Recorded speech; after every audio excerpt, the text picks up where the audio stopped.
A Debate con Juan Carlos Zúñiga. Continuamos en Megalucha Debate. Con nosotros esta tarde la doctora Jimena Hernández Fernández, académica del Instituto de Investigaciones para el Desarrollo de la Educación de la Universidad Iberoamericana Ciudad de México. Doctora Hernández, gracias por estar con nosotros. ¿Qué balance nos puede hacer de la operación de las universidades del bienestar durante esta administración y justamente cuando está por terminar el gobierno del presidente López Obrador? ¿Qué es lo que podemos destacar de las universidades del bienestar, doctora?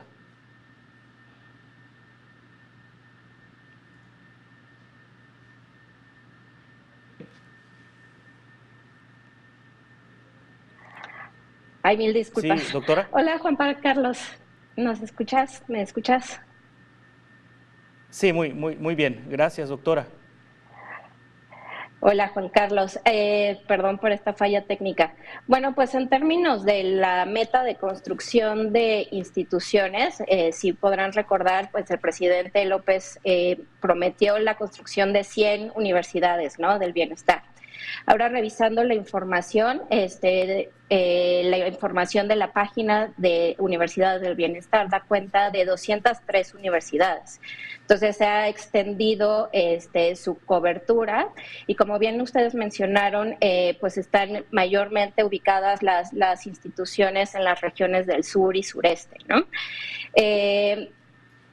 Entonces, bueno, las universidades tenían esta meta de atender a una población que se identificaba con carencias porque no habían instituciones de educación superior en sus entidades o cerca de sus localidades, y además que eran población pues también con altas carencias económicas.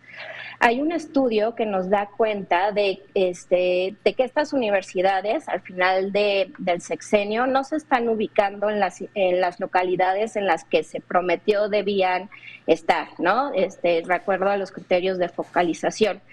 De hecho, esta investigación nos da cuenta de que solo una de las instituciones cumple todos los criterios de focalización de las universidades. Entonces, bueno, ahí hay un asunto que no se ha cumplido, y con eso pues se pone en riesgo esta meta de atender a la población que en más necesidad estaba, ¿no?, de estas instituciones. En términos de oferta, lo que te puedo contar es que se ofrecen 36 carreras, pero que pues dada esta atomización de las instituciones, en la mayor parte de las instituciones se oferta una sola carrera. Entonces, este concepto de universidad y la experiencia universitaria para los estudiantes, pues tampoco se está cumpliendo, ¿no? Porque pues la universidad pues se basa en la multiplicidad de carreras que se pueden estudiar y las diferentes disciplinas que habrían de poder estudiarse.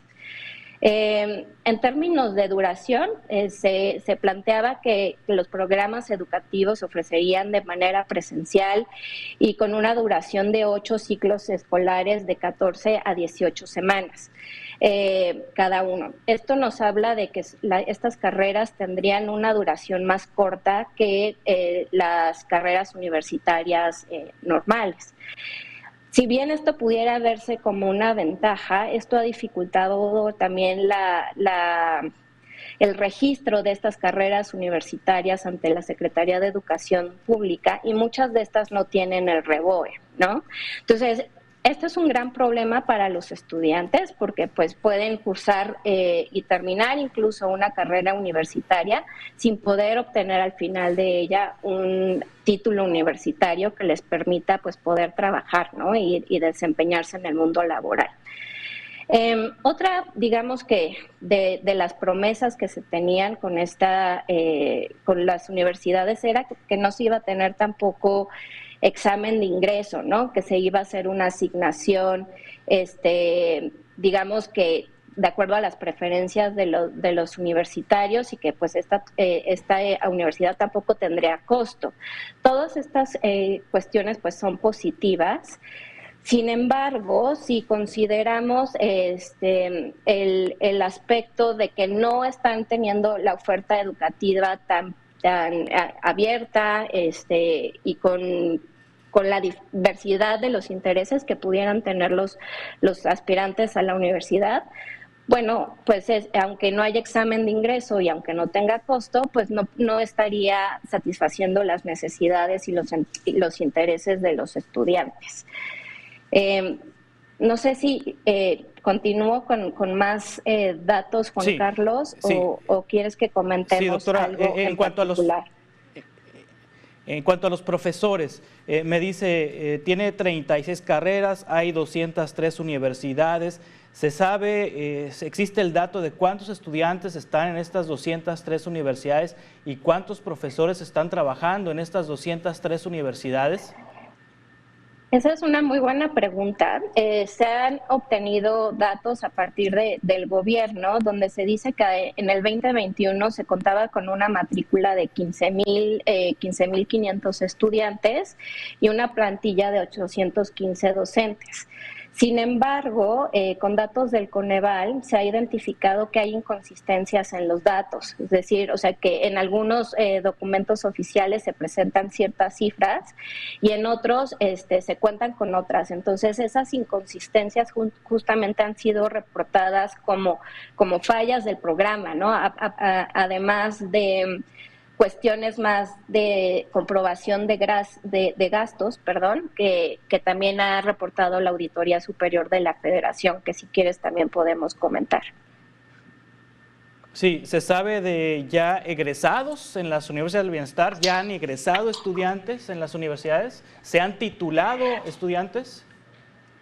Pues por el ciclo en el que inició la instalación de estas universidades, se esperaría que ya se estuvieran teniendo desde el año pasado egresados y egresadas. Sin embargo, no existe información o fuentes oficiales que documenten estos egresos.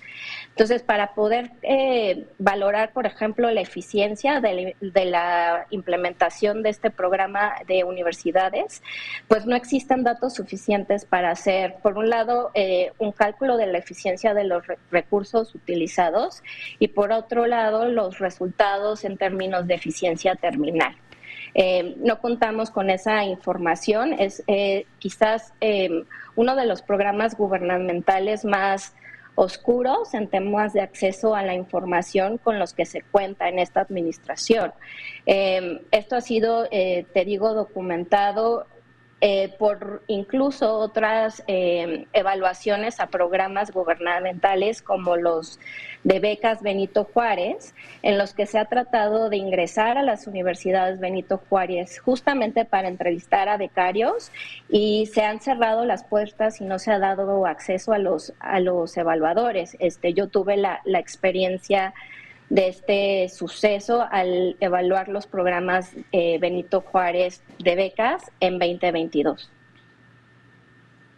Sí, se someten las universidades del bienestar a evaluaciones nacionales e internacionales. Vemos que hay rankings que ubican, por ejemplo, a la Universidad Nacional Autónoma de México como una de las universidades más destacadas del país y de América Latina. El Tecnológico de Monterrey también sale rankeado en estos rankings. ¿Están las universidades del bienestar evaluadas por quienes realizan estos rankings? No, las universidades todavía no tienen esta condición, digamos, universitaria, ¿no? En sí misma, de participar en estos sistemas de evaluación. Si te digo que incluso al interior, o sea, en México, para poder acceder a datos hay una gran opacidad. No hay forma de valorar incluso cómo les está yendo a los estudiantes. Y lo único que en realidad se encuentran son estos reportes pues periodísticos, ¿no? Que dan cuenta de estudiantes, por ejemplo, en algunas entidades que estuvieron manifestándose porque no tenían las instalaciones adecuadas, ¿no? Se estaba reportando que algunas de las instalaciones habían sido afectadas por el sismo del 17 y que aún no habían sido atendidas, ¿no? Las necesidades de reconstrucción en estas universidades. Entonces, en realidad, la información con la que podemos contar es mucha del trabajo que se realiza a nivel periodístico, información que reporta la Auditoría Superior de la Federación y el trabajo de otras evaluaciones que han intentado por parte de Coneval tener acceso a los estudiantes y a las universidades Benito Juárez. Un aspecto que vale resaltar es que las universidades no están sujetas al proceso de evaluación que otros programas tienen. Y esto es porque no tiene reglas de operación, está sustentada en lineamientos, ¿no? Entonces, al carecer reglas de operación, también no tiene que rendir cuentas ante el Coneval acerca de sus resultados.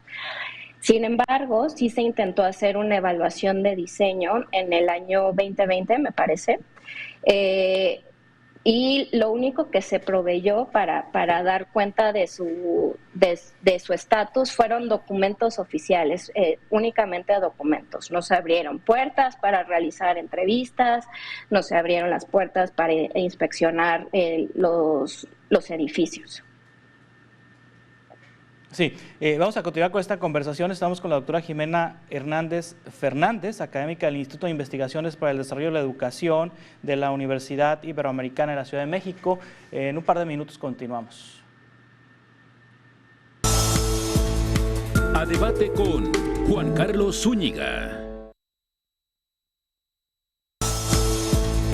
A debate con Juan Carlos Zúñiga.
A debate con Juan Carlos Zúñiga.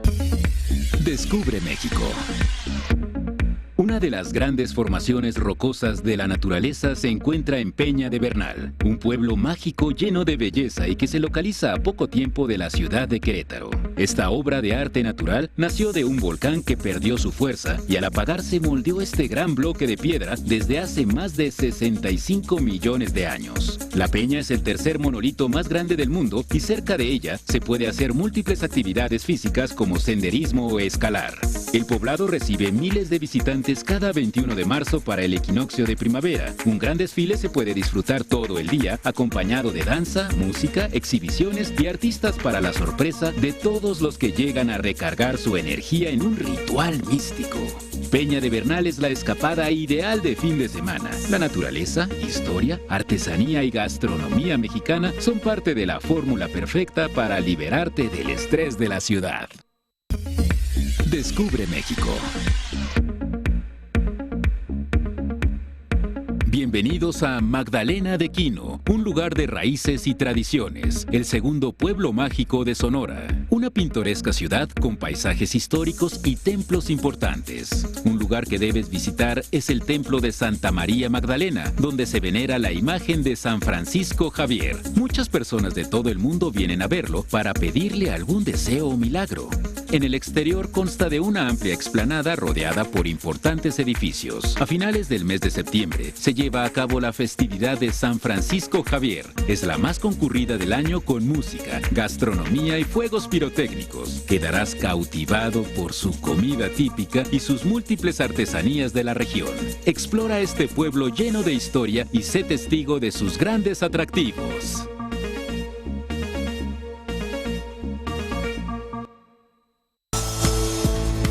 A debate con Juan Carlos Zúñiga. Continuamos en Meganuncia Debate. El proyecto de las universidades del bienestar tiene potencial, sin embargo, se ha visto mermada por la opacidad y la falta de resultados. De acuerdo con Eduardo Bakov Escudero, presidente de Métrica Educativa AC, existen inconformidades en docentes y alumnos ante la falta de atención educativa. No hay una información básica para los ciudadanos. No sabemos cuántas de ellas operan, con cuántos alumnos, con qué presupuesto, con cuántos profesores, cuál es la deserción, por ejemplo, el nivel de deserción de las universidades, cuál es el de matriculación, cuántos se titulan. Hay muchos que han terminado, Alejandra, y que han tenido problemas para que les reconozcan el título. Sí. El experto en temas educativos señaló que el programa podría mejorar bajo las siguientes condiciones. Coincido que es un proyecto que no confió en las universidades públicas, a las cuales les pudo haber dado un incremento, justo lo que le está dando a estas, a la coordinación para que hubiera en distintos lugares alejados, digamos, de las zonas urbanas, que hubiera una oferta, aunque fuera limitada, pero que coordinada por por personas profesionales, claro, en este caso universitarias, que han dedicado toda su vida a ello, y no que inventaran una coordinación, imagínate, que atiende a, pues, no sé si son 150 o 200 instituciones a lo largo 200, y ancho del país. O sea, me parece un despropósito. Es decir, que continuamos en Meganuncia Debate. Son 203 universidades del bienestar, de acuerdo con los datos que nos compartió ahorita la doctora Jimena Hernández Fernández. Se une a esta conversación el doctor José Fernández Santillán, analista político y profesor investigador del Colegio de Jalisco. Doctor Fernández Santillán, pues cuando se presentó el proyecto de las universidades Benito Juárez, de las universidades del bienestar, suena bien el proyecto, es decir, llevar educación superior a lugares donde actualmente no hay instituciones de educación superior públicas, bueno, menos privadas, y para atender a una población que difícilmente va a salir de esas comunidades para estudiar una carrera universitaria, y además ofrecer carreras universitarias acordes a la vocación productiva de la comunidad en donde sirva esa universidad. Se oye muy bien, se oye muy interesante, se oye como una política para equilibrar o para combatir la desigualdad. Pero, ¿qué ha pasado, doctor, con las universidades del bienestar? ¿Ha cumplido estos objetivos? Bueno, el problema es que no es enchilame estas, poner a andar 103 universidades. Dijo el número, ¿no? 103 universidades. 203, ajá. ¿Cuántas? 203.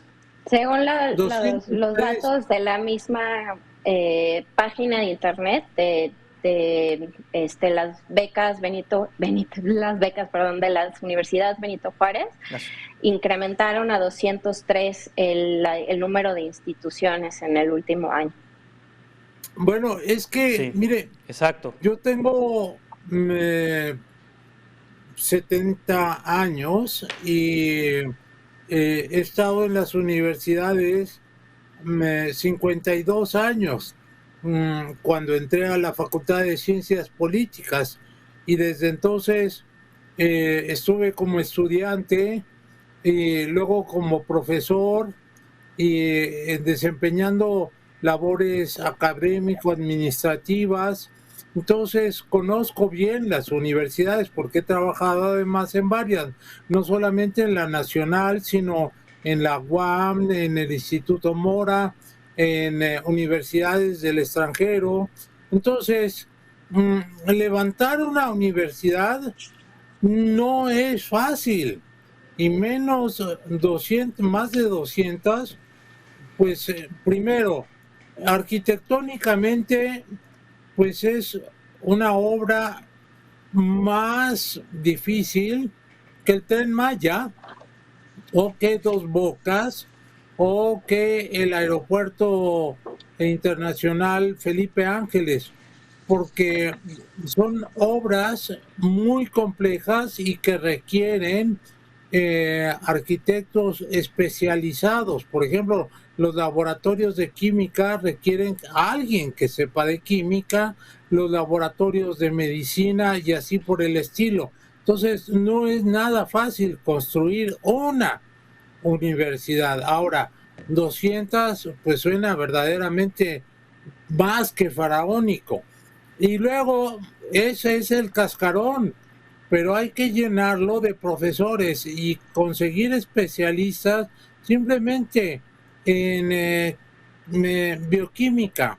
Por ejemplo, no hay bioquímicos para que alcancen para tantas universidades, o siquiera abogados que tengan la capacidad como para dar en esas universidades. Entonces, pues sí, suena muy bonito, pero al cascarón hay que llenarlo de contenido.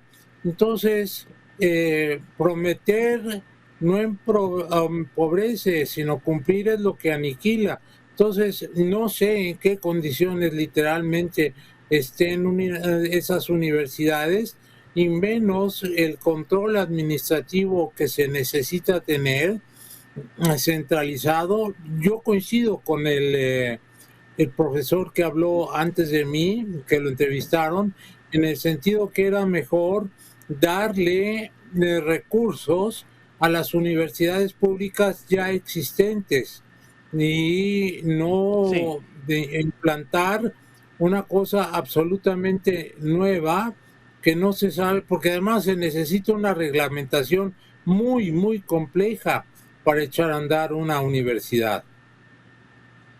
Sí, me imagino que, doctora Jimena Fernández, me imagino que se considera esa posibilidad de recurrir a las universidades estatales, a las universidades públicas de cada entidad para que ampliaran sus operaciones, sus instalaciones, o que se extendieran con unidades a estas zonas.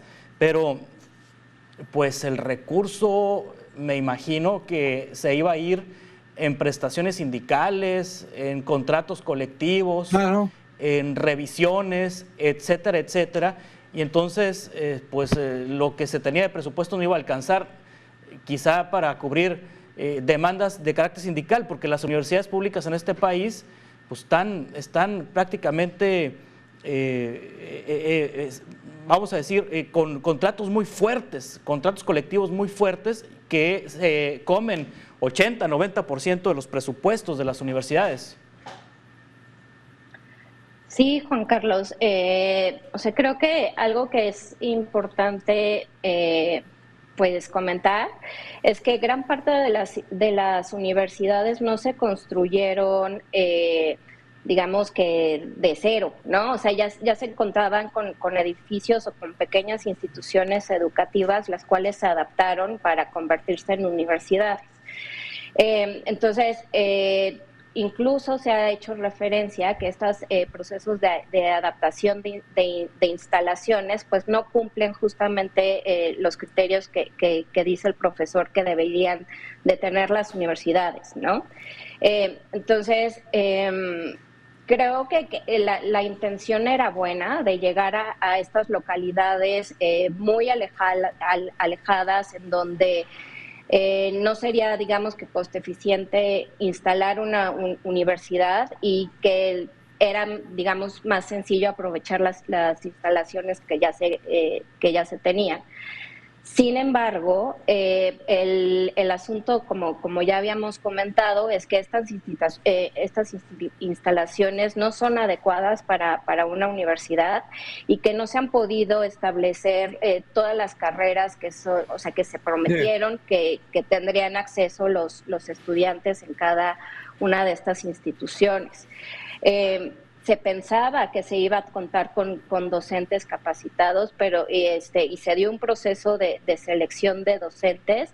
Sin embargo, se han tenido serios problemas de contratación y los docentes también han estado referenciando despidos injustificados. O sea, creo que se han encontrado con un problema de varias aristas, ¿no? Por un lado, operar este volumen de instituciones educativas tan exorbitante, ¿no? 200 universidades, bueno, es un mundo de instituciones, aunque sean pequeñitas, y si bien el incremento digamos que en el presupuesto ha incrementado en los últimos 2 años más del 50%.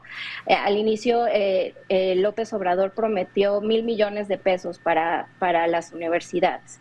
Al 2024 tenemos con 1,000,500,000 millones de pesos. Entonces, sí ha habido un incremento, pero el volumen de instituciones es demasiado grande y entonces lo que podemos inferir es que va a ser una educación o la oferta de educación que se va a hacer es de muy baja calidad. Sí, y bueno, también cómo convencer a profesionistas, a profesores con las capacidades técnicas, pedagógicas, para ir a radicar a comunidades rurales. Se les tiene que ofrecer pues, un sueldo atractivo, condiciones laborales atractivas para que acepten ir. Es como los médicos también, que se batalla, los médicos especialistas o los médicos que se batalla para que vayan a comunidades rurales a vivir, porque no le es atractivo en cuestión de ingresos y también no le es atractivo para tener ahí su hogar. ¿Cómo hacerle entonces, José Fernández Santillán, con estas 203 universidades que esta administración le va a heredar a la próxima administración? ¿Qué tiene que hacer el siguiente gobierno con las universidades del bienestar? Yo creo que, la verdad, hablando en plata, fue un proyecto muy ambicioso, pero hay que ser realistas y reconocer que así como está planteado no va a funcionar y no ha funcionado. Entonces lo que se tiene que hacer es replantear el proyecto de las universidades de bienestar, más bien focalizarlo, reconcentrarlo.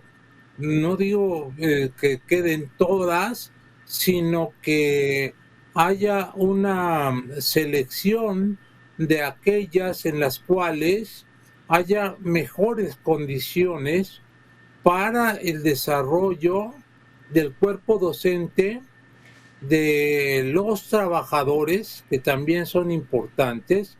Por ejemplo, no cualquier trabajador puede manejar la facultad de veterinaria, por ejemplo. Tienen que tener de trabajadores especializados en el manejo tanto de especies menores como de especies mayores, por solo citar un caso. Y además atenderlas diariamente y si están sujetas a experimentos también. Por ejemplo, los ratones de laboratorio, por citar un ejemplo, ¿no? Luego, en las facultades, ¿cuáles son las carreras, como decía la profesora, que se pueden ofrecer? Pues yo creo que las más convencionales, inicialmente, derecho, contabilidad, tal vez ingeniería, o sea, las que están más saturadas para desaturar a los centros educativos en las escuelas de los estados, las escuelas públicas y en la capital. Entonces, para que no se muevan, una de las ideas es precisamente fijar la población en sus lugares de origen para que no emigren hacia otras partes, sean a las capitales de los estados o a la capital de la República, que fue lo que sucedió durante los años 40, 50 del siglo XX. Entonces, tiene que haber una revaloración de este proyecto. No creo que sea conveniente desaparecerlo, porque sí ya hay camino andado, pero tiene que haber una junta educativa, una especie de consejo evaluativo en el que estén profesores, estudiantes, trabajadores y directivos.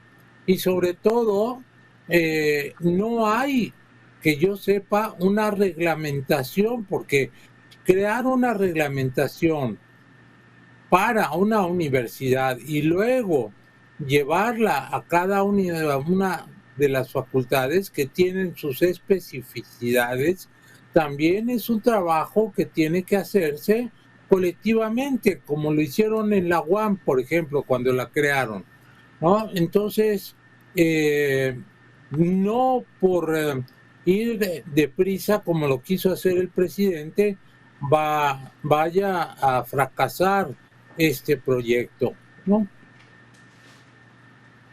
Sí, vamos a continuar con esta conversión ahorita en un par de minutos.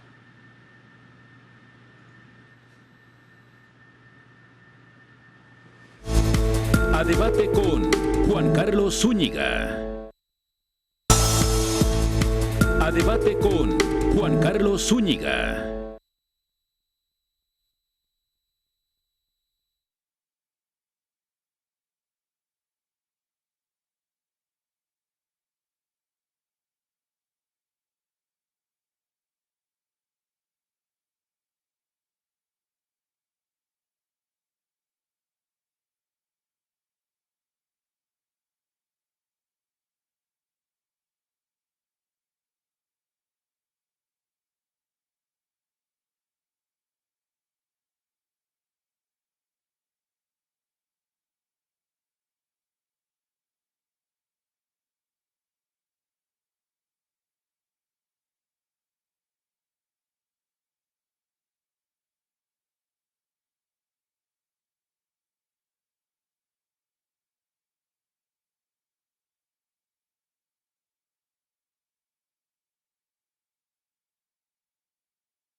A debate con Juan Carlos Zúñiga. Continuamos en Mesa de Debate, ya en la parte final con las conclusiones. Doctora Jimena Hernández Fernández, de acuerdo con las cifras del 2021, había 15,500 estudiantes en las universidades del bienestar, 815 docentes. ¿Qué hacer o qué deberá hacer el siguiente gobierno para atender a esta población estudiantil que está interesada en cursar una carrera universitaria, que quizá no sea la Universidad del Bienestar la opción, la mejor opción, pero es lo único que tienen? ¿Qué es lo que tendrá que hacer el siguiente gobierno con esto? Si me puede ayudar con una respuesta de 2 minutos, por favor. Sí, muchas gracias. Bueno, creo que uno de los aspectos que se tiene que mejorar es la operación general. O sea, no podemos olvidar que estas universidades surgen como un programa que busca atender a una población con características muy particulares, ¿no? La característica de vivir en localidades pequeñas, con altos índices de pobreza, donde no hay oferta educativa de educación superior, donde hay alta migración, donde hay población indígena. Entonces, para cumplir esas características, el asunto de la focalización es muy importante y de identificación cuáles son las carreras que son pertinentes para estas comunidades. La información a la que tenemos acceso nos da cuenta de que la carrera que más imparte en 17 de estas universidades es la de ingeniería en agronomía. La cual, bueno, es muy pertinente para estas localidades y habrá que garantizar que todas las personas que estén estudiando esta ingeniería efectivamente vayan a tener su título universitario. Como te había comentado, los asuntos de los REBOE son cuestiones que se tienen que resolver sí o sí, ¿no? O sea, no se puede ofertar estudios universitarios si no se pueden certificar. Entonces, ahí hay un aspecto que se tiene que verificar. Otro aspecto que creo que también hay que mejorar es el asunto de operar bajo reglas de operación, justamente para que si es un programa pueda ser evaluado. Se necesita información y transparencia en la información para que justamente se puedan identificar cuáles son los resultados y, como bien mencionaba el doctor Santillán, poder decir cuántos estudiantes ingresaron, cuál es nuestra eficiencia terminal, qué tenemos que hacer al respecto y poder poco a poco ir mejorando esta oferta educativa. Me parece que el proceso de evaluación, tanto de los procesos como del desempeño de estas universidades, es un aspecto que no puede dejarse como está, ¿no? Otro aspecto que creo que también se tiene que trabajar es el asunto de la identificación de los profesores y de cómo proveer de una oferta laboral atractiva, justamente para que quieran irse a estas instituciones que, como ya mencionamos, son instituciones alejadas, y que tengan pues certeza laboral, ¿no? Que haya un contrato laboral que les genere antigüedad y que por lo mismo sea una institución donde puedan tener una trayectoria académica, ¿no? Ambos panelistas somos académicos y sabemos lo importante que es tener un contrato, poder generar antigüedad y poder en un momento dado pues también jubilarte. Entonces me parece que eso es un aspecto que está pendiente y que también se tiene que valorar. Ahora, en términos del presupuesto, me parece que para el volumen de universidades con el que se cuenta, la cantidad de presupuesto que se asigna, la verdad, es ridículo, ¿no? O sea, tenemos aquí por un lado el problema de transparencia en la ejecución de los recursos, que ya habíamos mencionado, ha destacado la Auditoría Superior de la Federación. Sin embargo, si comparamos los recursos con otras instituciones, o sea, por ejemplo, en la Universidad Pedagógica Nacional, es solo una universidad y recibe, pues básicamente la mitad de los recursos, y aquí estamos hablando de 2 instituciones, ¿no? Entonces es un aspecto también que si se quiere mejorar la oferta, bueno, se tendrá que mejorar también la cantidad de recursos. Ahí yo quisiera intervenir. A ver, yo quisiera nada más intervenir. Que ya me queda bien poquito tiempo, doctor. 30 segundos, por favor, rápido. Doctor Fernández Santillán. Muy rápido.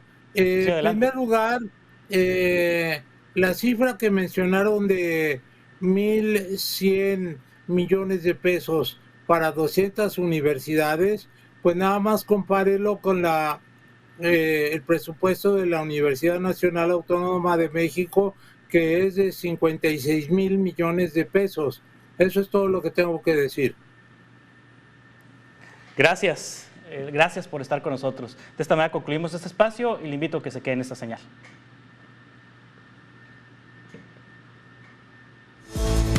A debate con Juan Carlos Zúñiga.